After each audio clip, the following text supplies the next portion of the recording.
हूँ ग्रेटर नोएडा विकास प्राधिकरण पर, जहाँ करीब 43 दिन से किसान धरना प्रदर्शन कर रहे हैं। आप सामने तस्वीरों में देख सकते हैं जो किसान हैं, इन्होंने जो गेट बंद करने का आह्वान किया था।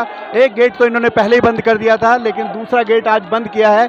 यहाँ पर हजारों की तादाद में यहाँ पर किसान पहुँचे हुए हैं। साथ ही जो पुलिस और किसानों के बीच में झड़प भी दिखी है, क्योंकि जो किसान है वो गेट बंद करना चाहते थे, लेकिन पुलिस जो है उसको किसी भी तरीके से रोकना चाहती थी। उसी के लिए वहाँ पर जो किसान है, इस समय आप सामने तस्वीरों में देख सकते हैं कि ये किसान गेट पर जमे हुए हैं। वहीं पुलिस जो है वो पूरी तरीके से यहाँ पर मुस्तैद। नोएडा विकास प्राधिकरण पर करीब 43 दिन से जो ग्रेटर नोएडा के आसपास के जो किसान हैं वो यहाँ पर धरना दे रहे हैं। इन किसानों की ज़मीन जो है वो नोएडा प्राधिकरण ने अधिग्रहण कर ली है, लेकिन उनके जो ज़मीन के बदले इनको बेनिफिट्स मिलने वाले थे, वो बेनिफिट्स इनके अभी तक नहीं मिल पाए हैं। इसी के लिए करीब 42 गांव के जो किसान हैं वो यहाँ पर लगातार 43 दिन से धरना कर रहे हैं। इसका जो नेतृत्व कर रहे हैं वो हमारे साथ में है रूपेश जी।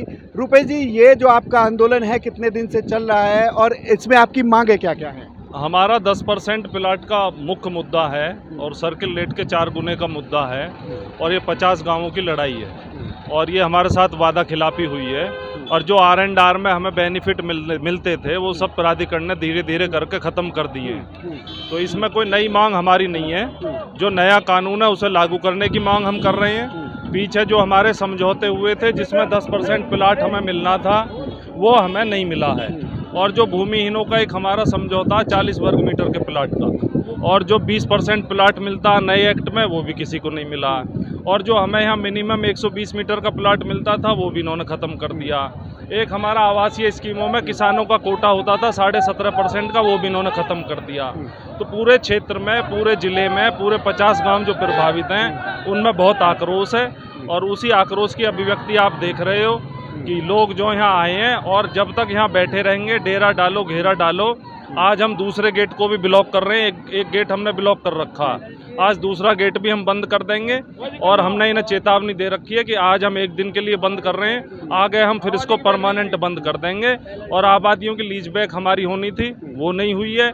तो ये हमारी सारी वाजिब मांगों को मान लें, जब तक नहीं मानेंगे तब तक हमारा आंदोलन ये चलता रहेगा। अच्छा, ये घेरा डालो डेरा डालो जो आपने स्लग दिया है, इसमें मतलब क्या इवेंट रहेगा? आप मतलब कैसे आप बता रहे हैं कि कुछ लोग किसान बता रहे हैं कि यहाँ पर हम लोग अब परमानेंट यहीं पर रहेंगे, चूल्हा अपना यहीं जलाएंगे और अपना रहन सहन भी यहीं पर रखेंगे। बिल्कुल पक्का धरना है ये, और हमने कल कैंपिंग शुरू कर दी है, लोगों ने टेंट लगाने शुरू कर दिए हैं, और अब परिवार सहित लोग यहीं आकर के यहीं जमेंगे, और जब तक जमे परिवार समस्याएं दूर नहीं होती। इन 43 दिनों में प्राधिकरण के लोगों से बातचीत हुई या सरकार तक आपका कोई मैसेज पहुंचा है? सरकार का नुमाइंदा कोई आपसे बातचीत करने आया यहाँ पर? हमारी बात हुई है SDM से लेकर के और चेयरमैन तक, और सारे जनप्रतिनिधियों को भी हमने अवगत करा दिया। CM साहब को भी ज्ञापन दे दिया।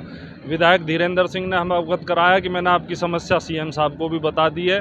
कल हमारे DM के स्तर पे और ACO वगैरह के स्तर पे भी बातचीत हुई है, लेकिन कोई ठोस समाधान अभी दूर तक भी दिख नहीं रहा। अच्छा, ये कब तक आप बैठेंगे, कब तक? क्योंकि इस तरीके के धरना प्रदर्शन आप देख चुके हैं कि धरना प्रदर्शन का कोई अंत तो होता नहीं है। पहले भी आप लोग वहाँ बैठे थे, बॉर्डर्स पे बैठे थे, और इसके अलावा जंतर मंतर पे भी अब कई सारी चीज़ें चल रही हैं। तो आपका मतलब प्लान कब तक रहेगा? ये जब तक समस्या हल नहीं होती, पूरा 1 साल का मन बना, जिस तरीके तक समस्या 1 का मन बना, 1 साल बाद किसान गए थे अपनी तक समस्या आएंगे जब मांग पूरी हो जाएंगी। मुझे लगता है कि पूरी सिर्फ प्राधिकरण पे आप धरना करने से आप नहीं जाएंगे। बिल्कुल, ये प्राधिकरण ही इसने ज़मीन ली है, यही एजेंसी है, ये डेवलप करता है, इसी ने हमारे गांवों को नोटिफाई कर रखा है, इन्हीं की जिम्मेदारी है। और ये हम मूल किसान हैं, हमारी ज़मीन का ही 10% हमें विकसित होकर मिलना है, इनकी जेब से कुछ नहीं जाना। उसका डेवलपमेंट चार्ज भी हम देते हैं। तो इन्होंने जानबूझ करके बेईमानी करके हमारी ज़मीन बिल्डरों को अलॉट की है। जो ज़मीन बच रही है हम चाहते हैं कि उसका 10% हमें विकसित होकर के मिले।